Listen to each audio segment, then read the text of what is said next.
Aujourd'hui, je vous propose de faire un tout petit porte-monnaie en forme de sac. Il fait 11 cm de long au niveau de la fermeture à glissière et à peu près 7 cm de haut. C'est un petit porte-monnaie, mais grâce aux pinces qui se trouvent devant et derrière, on peut y ranger un grand nombre de pièces. Largeur 5 cm. L'anse vous permet de le récupérer très facilement des profondeurs de votre sac. Découpez le gabarit 2 fois dans du tissu extérieur, 2 fois dans de la doublure et 2 fois dans du thermocollant, ici de la Vliseline H630.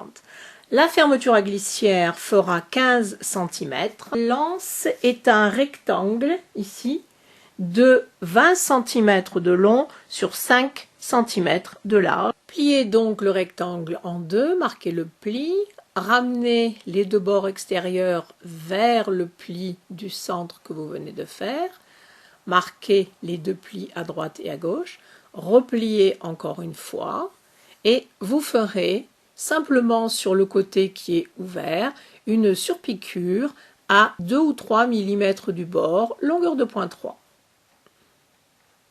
Pour donner du volume à cette petite pochette, nous allons maintenant faire les pinces, plier endroit contre endroit, aligner les deux bords, maintenez avec une épingle si vous voulez. Faites maintenant une piqûre à 5 mm du bord, longueur de 0,2. Cela vous donne ceci. Et voilà le résultat sur l'endroit. Coudre ainsi les autres pièces de la pochette. Pliez chaque partie en deux et découpez une petite encoche pour marquer le milieu. Vous ferez la même chose avec la fermeture à glissière. La pochette se coud comme toutes les autres pochettes. Prenez la partie tissu extérieur, l'endroit est vers vous. Placez la fermeture à glissière endroit contre endroit. Donc vous voyez le curseur est ici. Nous allons placer la fermeture à l'envers. Prenez maintenant la partie doublure, endroit contre endroit, alignez les encoches, placez une pince, alignez les trois bords, placez des pinces au fur et à mesure.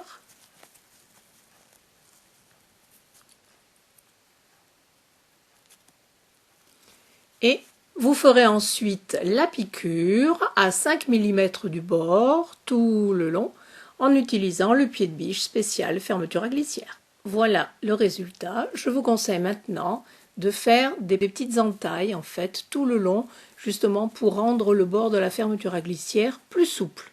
Prenez l'autre partie du tissu extérieur, l'endroit est vers vous, voici ce que vous venez de coudre.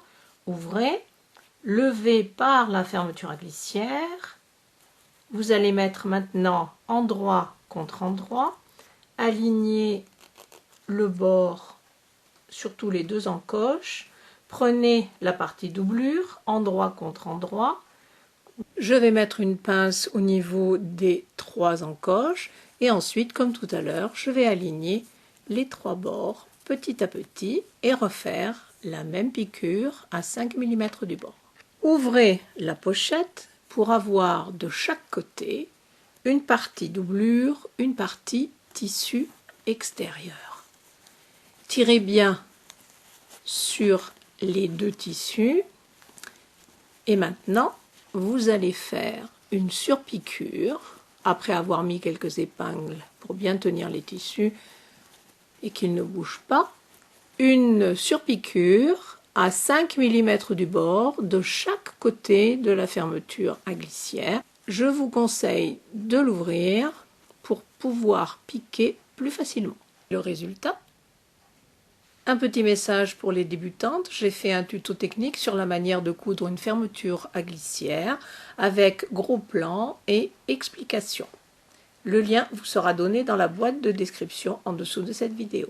Juste avant de placer l'extrémité de l'anse, je vous conseille de faire un petit point à la main pour approcher les deux bords de la fermeture à glissière au niveau des tissus. Placez l'extrémité de la fermeture à glissière au même endroit, faites dépasser maintenant de à peu près 5 mm et vous ferez une faufilure ici au niveau des deux côtés, juste pour maintenir l'extrémité de l'anse en place. Faites la même chose de l'autre côté. Maintenant, ouvrez la fermeture à glissière sur les 3/4 de sa longueur, pas trop près ici parce que nous devons passer avec le pied de biche. Placez maintenant les deux parties du tissu extérieur endroit contre endroit. Faites bien coïncider les pinces d'un côté et de l'autre. Vous ferez la même chose avec la partie doublure. Épinglez un petit peu tout autour. En ce qui concerne la fermeture à glissière, vous allez la pousser vers la doublure et vous ferez bien attention en faisant la piqûre tout autour. Vous avez ici une petite épaisseur. Je vous conseille de coudre lentement. Vous laisserez une ouverture dans la base de la doublure entre les deux pinces pour pouvoir retourner la pochette sur l'endroit. Maintenant, enlevez tout ce qui dépasse.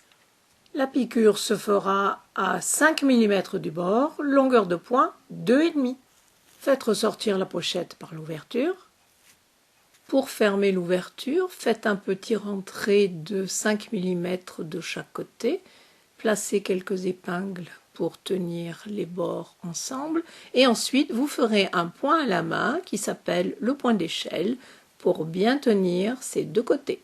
Le point est invisible, il est très facile à faire. J'ai fait un tuto technique sur ce sujet, le lien vous sera donné dans la boîte de description. Maintenant, poussez la doublure vers l'intérieur de la pochette et faites bien ressortir les coutures. Ce petit porte-monnaie est maintenant fini, il est très facile et très rapide à faire. Vous pourrez télécharger le gabarit gratuitement sur ma boutique en ligne, lisez bien les renseignements donnés dans la boîte de description. J'espère que cette vidéo vous a plu et je vous dis à bientôt. Au revoir.